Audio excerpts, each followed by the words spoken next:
Hello students, आप सभी को अपने यूट्यूब चैनल साइंस जंक्शन में स्वागत करती हूँ। आज की इस वीडियो में हम लोग जैसे कि जेटेट साइंस सिलेबस के अनुसार उसका पूरा चैप्टर देख रहे थे, यानी कि चैप्टर 1 में हम लोग जितना भी टॉपिक है उन सभी टॉपिकों को थ्योरी और कुछ एमसीक्यू और प्रीवियस ईयर क्वेश्चन देख चुके हैं।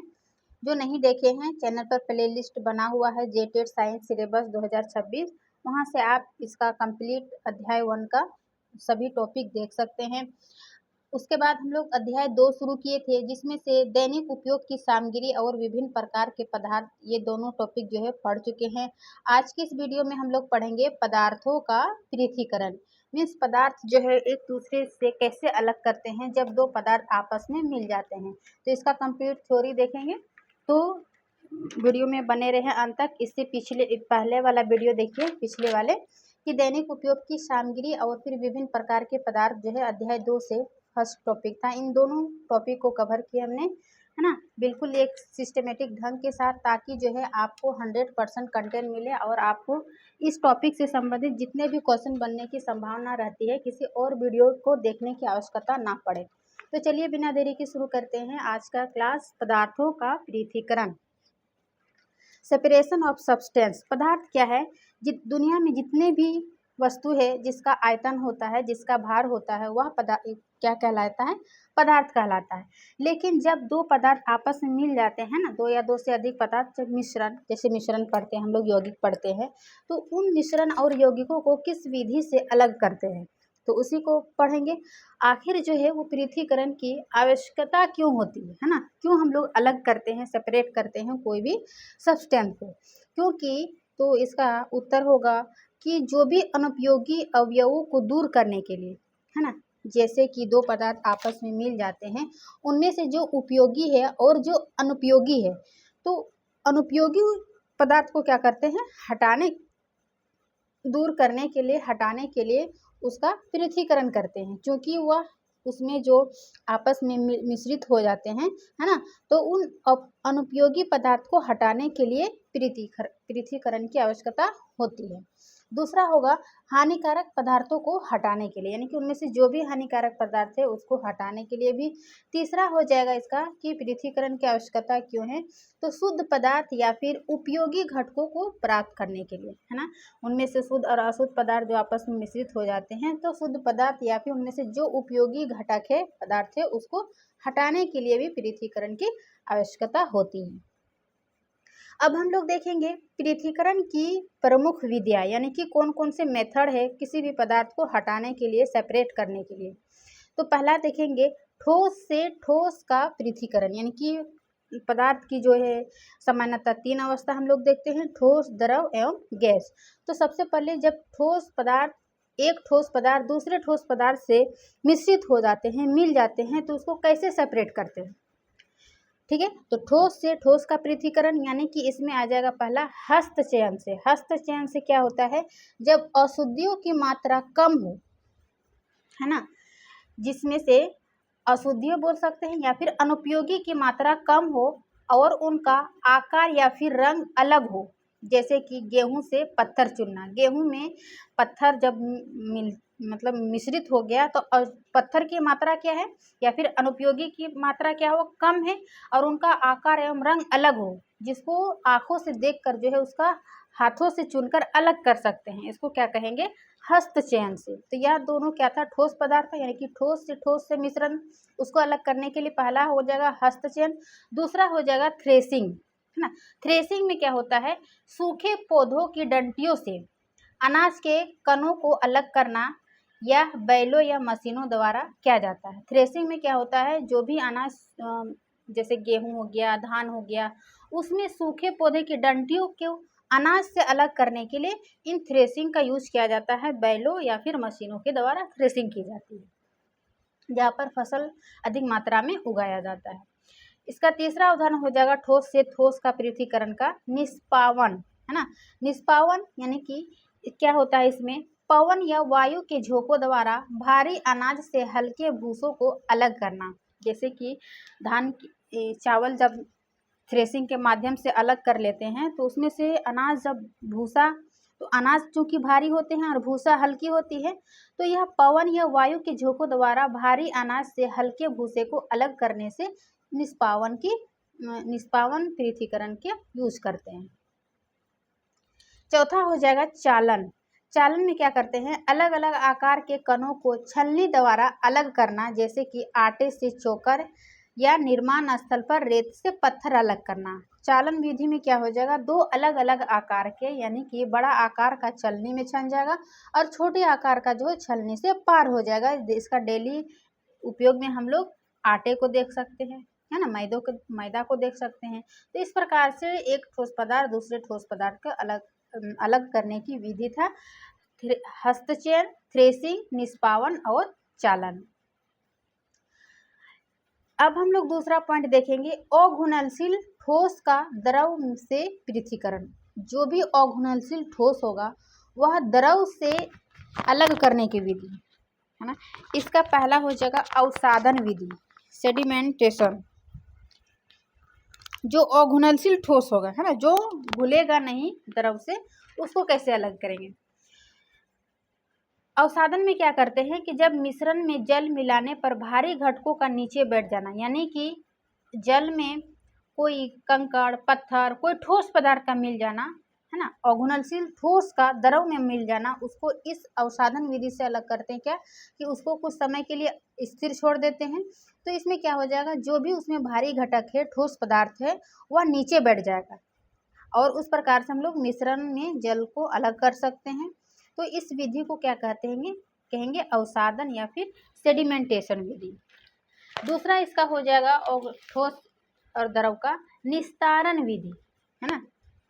निस्तारण में क्या करते हैं, इसमें भी जब वो ठोस पदार्थ जल में विलय हो जाते हैं निस्तारण से, तो यह ऊपरी जल को बिना हिलाए दूसरे बर्तन में उड़ेलना और मिट्टी और पानी को अलग करना, यह विधि क्या है, निस्तारण विधि। देखिए सेडिमेंट्री विधि क्या था, उसको ठोस पदार्थ जो है नीचे बैठ रहा था, है ना, भारी घटकों को नीचे बैठ जाना, यह क्या है, अवसादन विधि। जब ये भारी घटक नीचे बैठ जाते हैं उसको जल में अलग करना, है ना, उड़ेलना, दूसरे बर्तन में उड़ेलना यानी कि अलग करना, जो भी नीचे बैठा ठोस पदार्थ और उस द्रव को दूसरे बर्तन में उड़ेलना, यह क्या हो जाएगा, निस्तारण विधि। अवसादन और निस्तारण में बारीक सा अंतर है, आप देख सकते हैं। उसके अलावा तीसरा हो जाएगा निस्यंदन, यानी कि फिल्ट्रेशन या फिर जिसको छानना कहेंगे, है ना, छानना।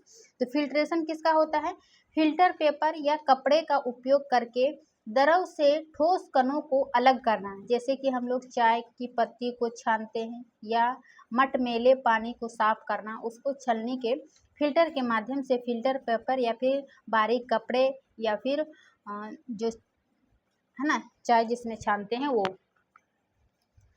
तो इसका उपयोग क्या करते हैं, छानने के लिए।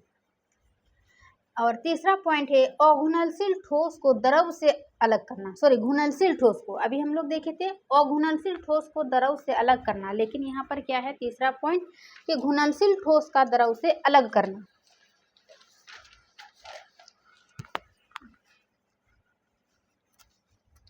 घुलनशील ठोस का द्रव से अलग करना, इसका पहला हो जाएगा वाष्पन विधि।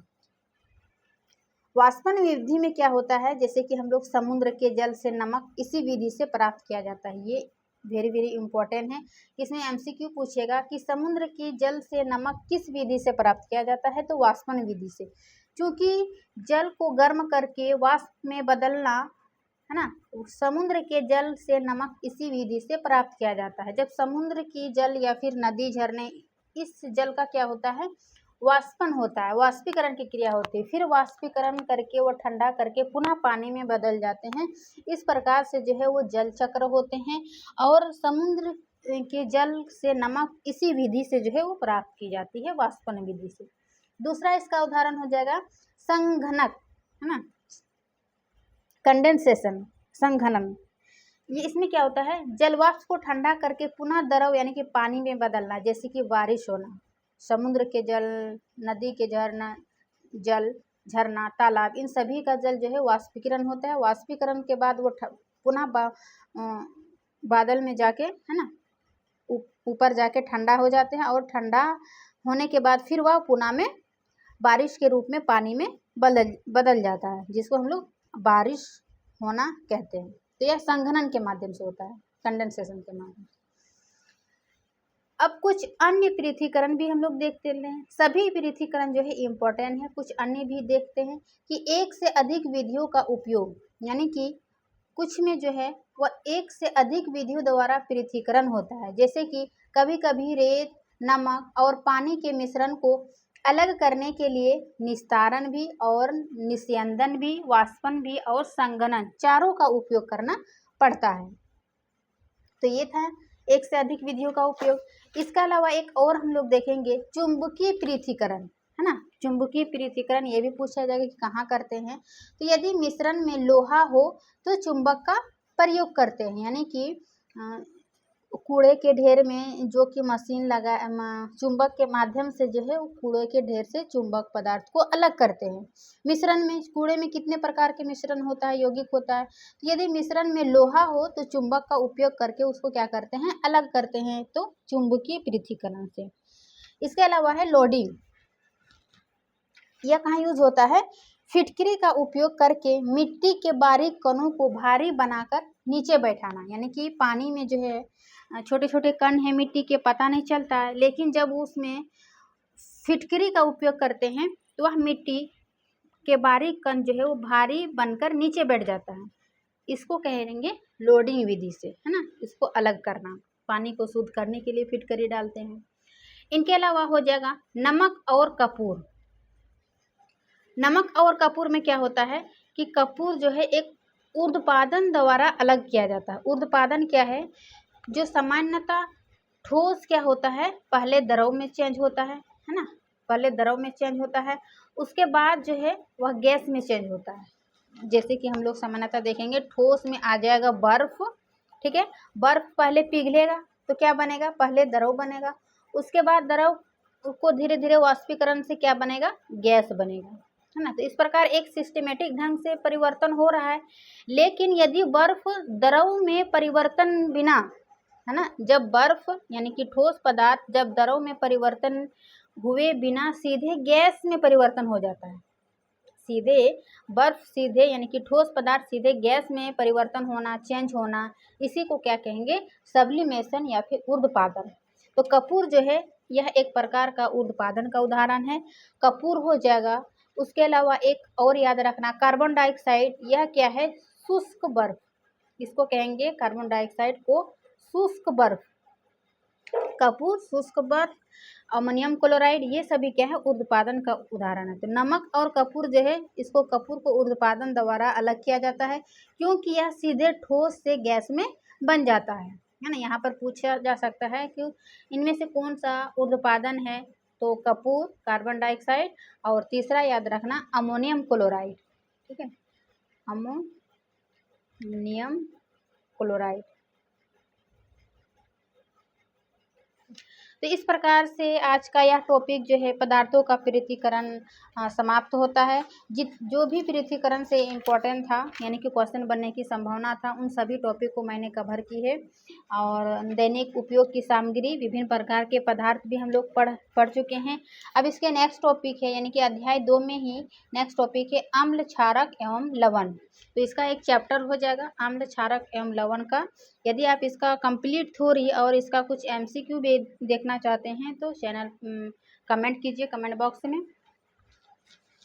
तो आशा करती हूँ आज का ये वीडियो और यह जानकारी अच्छी लगी होगी। अच्छी लगी तो शेयर एंड लाइक कीजिए, और चैनल पर नए हैं तो चैनल को सब्सक्राइब करिए। मिलते हैं नेक्स्ट वीडियो में अम्ल, क्षारक एवं लवण वाले वीडियो में। तब तक के लिए थैंक यू।